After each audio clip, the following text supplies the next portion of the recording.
लागता कि सखी लर्निंग में वार्निंग ना कर पाई।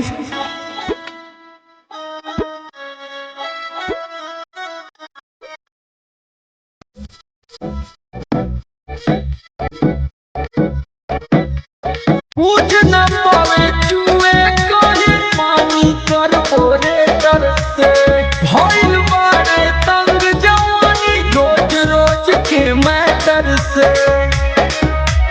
बात कहिए पूछ न पावे चुए कहीं पानी कार्पोरेटर से भइल बारे तंग जवानी रोज रोज के मैटर से। भरता जब जब पिकअप गाड़िया थोड़ी सी टेरिंग का पता नया नया ड्राइवर हो हरना में धई धई दावता।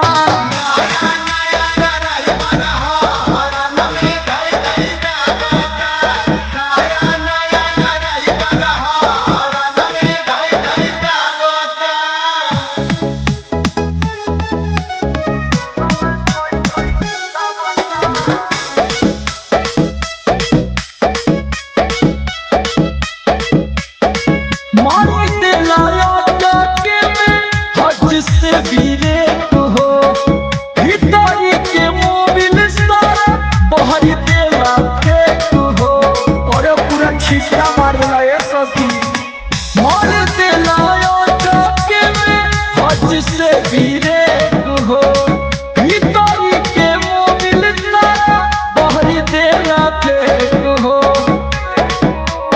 तमर आलोक कैसे बीतिया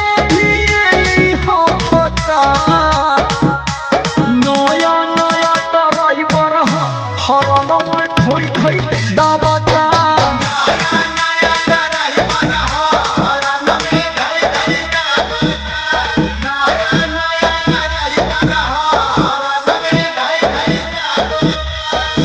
सोचा तानी कौनो एक्सपीरियंस वाले ड्राइवर से